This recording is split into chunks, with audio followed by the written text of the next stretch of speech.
Howdy. So today we're going to knock out this third and hopefully final part of this binary tree series by implementing the delete functionality. Alright, so you guys know the drill, you know what we're doing. This is a series, so we're just going to go ahead and get started. Alright, so we need three methods. So this first one is just going to be sort of our entry for the recursion that actually deletes the thing. Okay, so self, and then we're going to have a value, and that is going to be the value that we're looking for, or like the value we're looking to delete. Then we're going to do a delete node method where we're going to have a node, and so we're deleting the entire node, right? So this has to account for the entire node structure, which is a tree node wrapped in a box, wrapped in an option, and then of course we have to take the value that we're looking to delete. Now, we also need this min value method, okay? So, what this is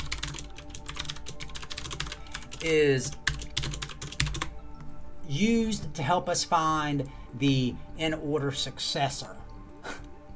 Stupid term. And yeah, and so basically it's the node that has to replace the node that we want to delete. Okay, we'll talk about it. Alright, so like I said, this is mainly just an entrance for the recursion. So we're going to pass it a mutable reference to self.root, and we're going to pass our value in. Alright, now down here we're going to get down to it. We're going to establish our base case.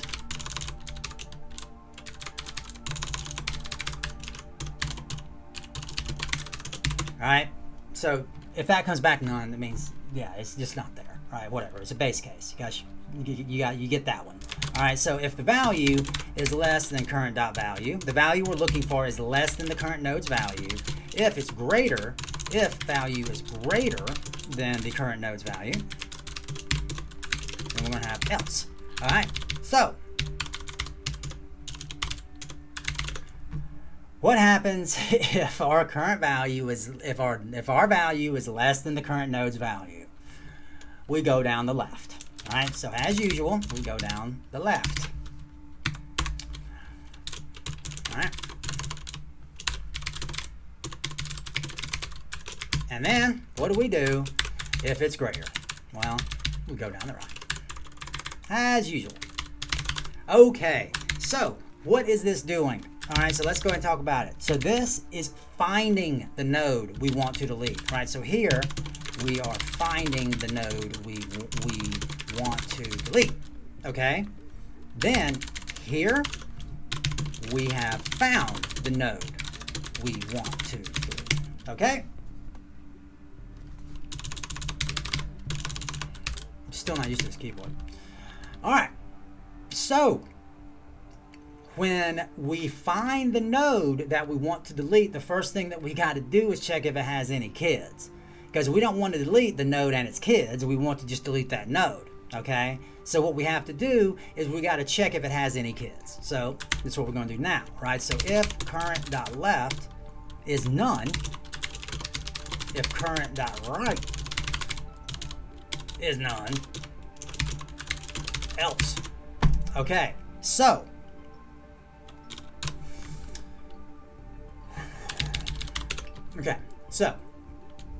let's get some let's keep some things straight. All right, so okay, now current is the node we want to delete. Node is the parent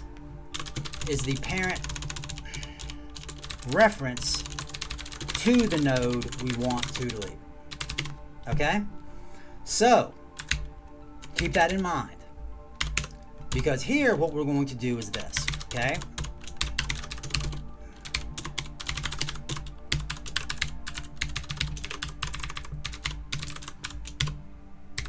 Okay, and then here, all right, so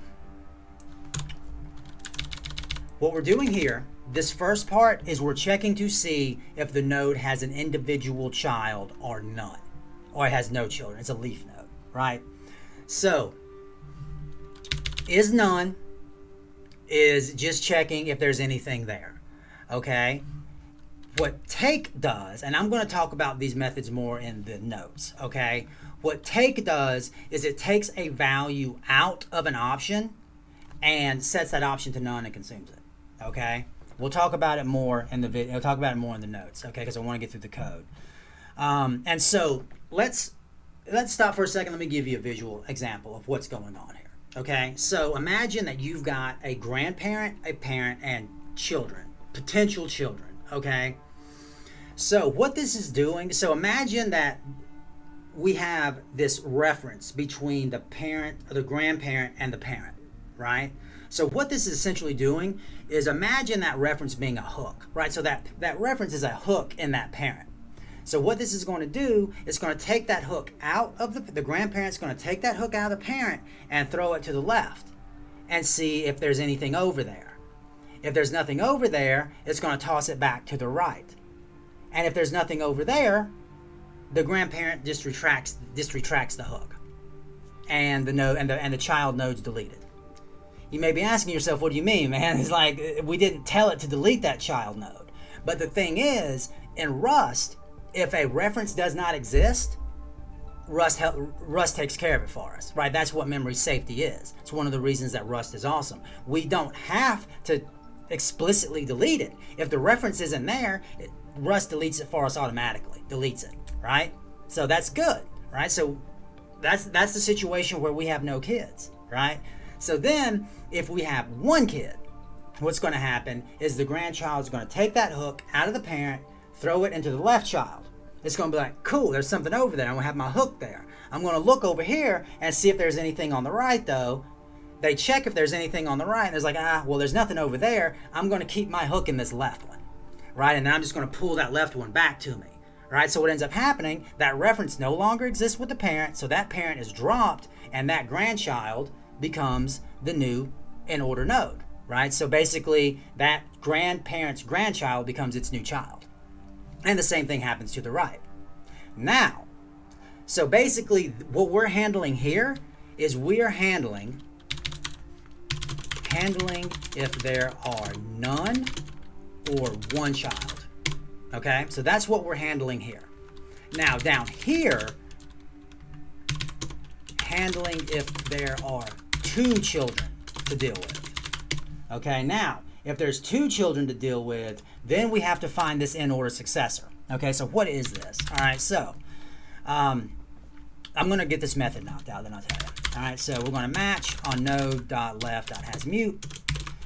If we get none back, we're going to do node.value.clone. And we're going to do, if we do find something, we are going to do, we're going to send it back through. We got to do self min value left. Okay. Oh, and also, guys, I can't remember if I went back and mentioned this, but we need to have clone up here where we were on the implementation of binary tree. I can't remember if I mentioned that previously, but yeah, we need clone up there. Okay, so just in case. All right, so what is this in-order successor? Okay, so what this is, so say that you've got 10, 15, 12, and 20, okay? And you want to delete 10 up here. You're probably thinking, well, dude, we just pull 15 up, right? Nah, bro, it ain't that easy. So the in-order successor is the next numerical value after the node you delete. So out of 15, 12, and 20, what's after 10? 12. So we got 10, 15, 12, 20. 12 needs to come all the way up here and replace 10, right? So that's what the in-order successor is. So that's why we have to find that minimum value, and that's why we're using the left tree here, right? Because all the minimal values are down that left side, right? So what do? Okay, so up here, we're going to, yeah, and then we're going to say self min value, and then we're going to say current.right.hasMute.unwrap. Okay.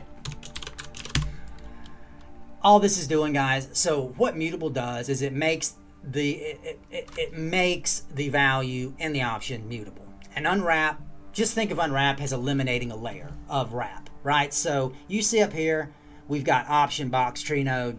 Down here we have box tree node T.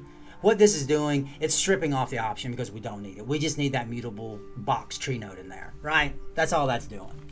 Now, we need to set the current value to the in order successor. Got to do clone though. Keep that in mind, okay? Then, okay, well before I do this, right, because this kind of, let's talk about this. Okay, so what's happening here, right? So we are passing the right, okay? So we have to find the maximum value child minimum value. Right? So we have to go down the right subtree because that has the most, but then we need to go down the left subtree because that's where the minimum is. Right? So what ends up happening is we send that value to here.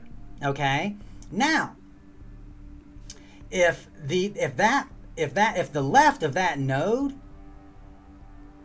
if there's nothing there, if there's nothing to the left of that node, the node that we are working on is the in order successor, right? So we just clone it, right? We just clone that value and send it back. Now, if there is something down the left side, then, well, we need to send it back through to see if there's anything down its left side. And then we send that back, okay? Now, remember, we're cloning here. So where we're at right now is 12, 15, 12, and 20, right? So we've overwritten the node we want to, but now we've got a redundant in order successor down here that we need to get rid of. And so then that's what we do here, right? So we're going to send the all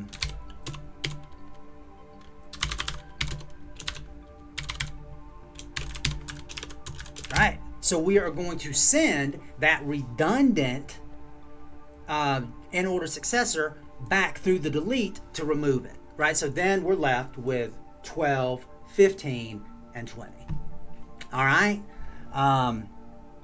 let's see what we got, and then we'll look at some notes. Hopefully you guys aren't too confused, and I've explained it clearly. I've taught this a few times, and like I said earlier, right, people tend to get really confused about this, so I'm trying to get better at my analogies and how this works. So hopefully you guys aren't too confused, but we'll look at notes. Okay, so let's see the first thing that we got. Okay, so let's go over to main and look. Okay, so this is our original stuff, right? So this is the original tree where we added our values, and then this was the visual representation of it. Okay, so down here, we're doing our searching. I actually went in and added a more formatted tree so we don't have to look at that jumbledness. This kind of breaks it up into a more consumable or visually interpretable form. All right, so we do our searches, and now we're going to delete. Okay, so we're going to delete 7, and we're going to add back in 9. Okay, so what our tree should look like after this.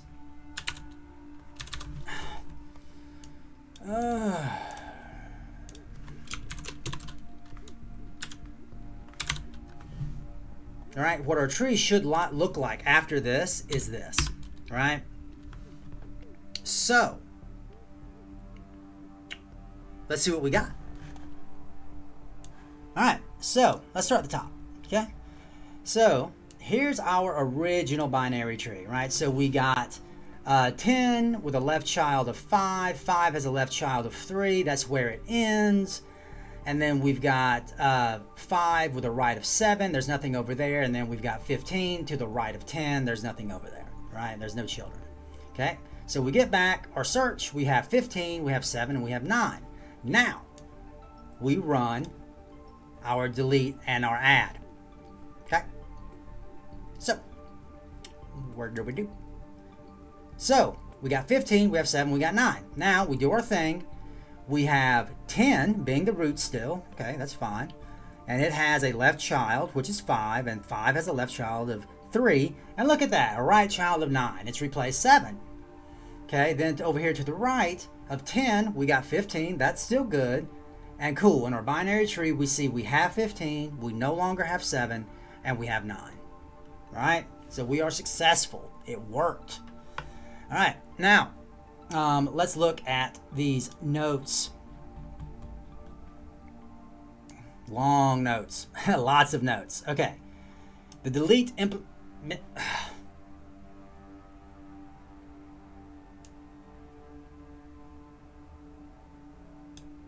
there. Okay, so the delete implementation. Here's the code. Okay, so talk about the delete method being our entry point, whatever, that's straightforward. Okay, the base case, right? So this means if the current node is none, we stop, value's not there. All right, so if the value that we're looking for is less than the current value, well, we go down the left subtree. If the value is larger, we go down the right. And then in else, this is where our node to be deleted is found, right? We have found the node we want to delete. Okay, so case one, no children, right? So this means the node we're deleting has no children. It's a leaf node, right? So we remove it and we set the parent's reference to none, right? And like I said in the notes, right? Notice that node is the reference in the parent node, either left or right, right? That points to the current node. By setting node to none, we remove the current node by disconnecting it from its parent, right? So here we're deleting 7, right? I kind of walk through it a little bit. That's pretty easy to understand though, right? No children, it just, you know, it just basically detaches the reference, okay? So, no left child, right? So this means the node we're deleting has no left child. It may have a right or it be a leaf. So we replace the entire node with current.right.take, okay? I'm gonna talk about take here in a sec.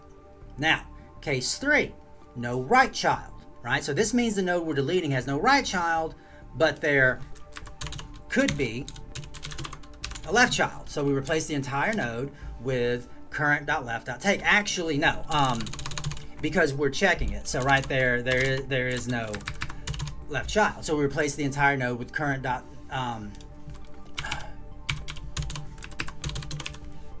So we replace the entire node with current.left.take. Okay. So take. Okay. So so this method works on an option, right? And what it does, if there's a value in that option, it strips that value out and it returns that original value and sets the option to none. That's what it does, right? So this means we're taking the tree node wrapped in a box from current.right and assign the taken value to node, okay? So basically it effectively moves the right child up one level in the tree, okay? That's what it's doing. And so that's how it's attaching. That's how it's doing this. Okay, well, there's nothing here, but there's something over there. So let me get that value from over there, right? That's what that is. Okay. So then we go into 2 children. All right. So we have to. This is where we have to find the in order successor. Okay. So we use this min value to find the in order successor, right? The smallest, like I said, right? The smallest value in the right subtree. So we're dealing with right and then we're going left. So then we replace the node's value with the in order successor because we have found it in min value. And then we have to recursively delete the redundant in order successor, right? So, and we don't need to talk about that. So this just talks about hasmute and how it turns that value in the option mutable. And then we do a walkthrough of find min, right? So hasmute is required here because node.left is this, right? And we need a mutable reference to traverse that left subtree. And so I kind of go into a little bit about how maybe some of you may think you can directly pass current.right instead of like using hasmute and unwrap, but you can't do that. I kind of talk about that here. And then I do a full 2 children delete walkthrough. This is basically the same thing that I talked through in the code, just written out and with a little bit more detail. Okay, but I'm going to stop here because I don't want to. I think this does a good job at explaining the concept. Okay, so if you need further clarification, check these notes out and definitely go through the full 2 children delete walkthrough. Okay. If you are still confused and you have questions, hit me back, man. Like, hit me up. I'm here to help. This is all about empowering you guys to be able to do this stuff, you know, and not have to pay for it. You shouldn't have to pay for learning this stuff, man. So, yeah, hit me up. I'll help you out. Or, you know, help each other out in the comments, man. Be cool to each other. Help each other out down there. Ask those respectable questions to get those respectable answers. And yeah, if I don't hear from you, I'll see you in the next one.